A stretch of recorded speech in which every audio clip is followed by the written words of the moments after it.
बालको नगर के श्री राम मंदिर में श्रीमद् भागवत ज्ञान यज्ञ के दौरान श्रद्धालुओं ने बड़ी संख्या में हिस्सा लिया। महिलाओं ने सिर पर कलश रखकर शोभा यात्राएं निकाली। यह यात्रा श्री राम मंदिर से प्रारंभ होकर नगर भ्रमण करते हुए हनुमान मंदिर से वापस श्री राम मंदिर पहुंची। श्रीमद् भागवत यज्ञ ने लोगों में आध्यात्म के प्रति उत्सुकता जगाई और उन्हें सन्मार्ग पर चलने की भी प्रेरणा दी। श्रीमद् भागवत ज्ञान यज्ञ के दौरान महिलाओं द्वारा सिर पर कलश रखकर निकाली गई शोभा यात्रा देखते ही बनती थी। कलश के ऊपर टिमटिमाते दियों की रोशनी ने एक अलग ही छटा बिखेरी। इस यात्रा में छोटी बच्चियों ने भी बढ़ चढ़कर हिस्सा लिया। बालको अध्यक्ष और यज्ञ के मुख्य संरक्षक श्री सीपी बैद भी इस आयोजन में अपनी धर्मपत्नी श्रीमती प्रेमलता बैद के साथ शामिल हुए। उनके अलावा इस कलश यात्रा में बालकों के अनेक गणमान्य भी मौजूद थे।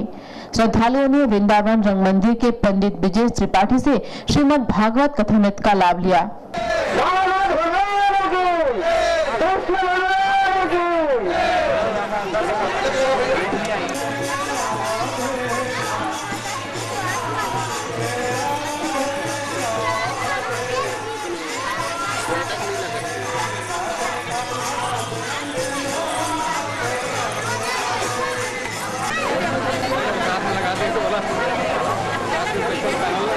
मैं गया था ना बाबू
प्रजापतियों के राजा बन गए तो उनको बड़ा अहंकार आ गया, बड़ा अपमान आ गया। एक बार ऋषियों की सवाल की शिव जी बैठे हैं लेकिन भगवान विष्णु नहीं थे। विष्णु का अर्थ है व्यापक, मतलब उस सभा में जितने भी लोग बैठे थे ना, किसी की दृष्टि व्यापक नहीं थी, सूक्ष्म अपने आप की दृष्टि थी, किसी की व्यापक दृष्टि नहीं थी। तो जैसे ही उस भरी सभा में दक्ष प्रजापति का आगमन हुआ, अब तो दक्ष प्रजापति राजा है, दक्ष प्रजापति जो मेरी ही चर्चा में, मेरी ही स्तुति में, मेरी ही कथा में, मेरे ही सत्संग में, मेरे ही कीर्तन में अपने जीवन को व्यतीत करते हैं, उसके लिए संसार धन का कारण नहीं है। और स्वर्ग क्यों जाए भैया? स्वर्ग का सुख तो तुच्छ है ना। संत मिलन सम सुख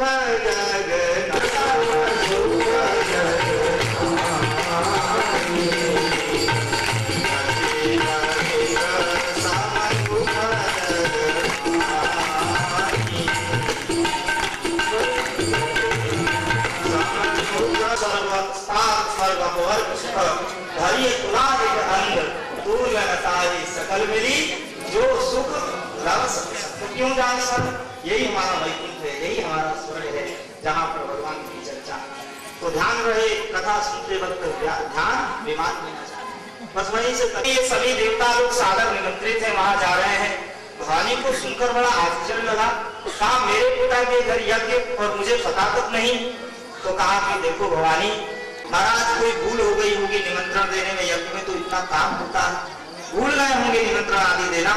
और देखो महाराज पिता के घर में, गुरु के घर, भगवान के मंदिर में, सत्संग में, कई जगह ऐसी होती है मित्र के घर, वहां तो बिना बुलाए जाना चाहिए।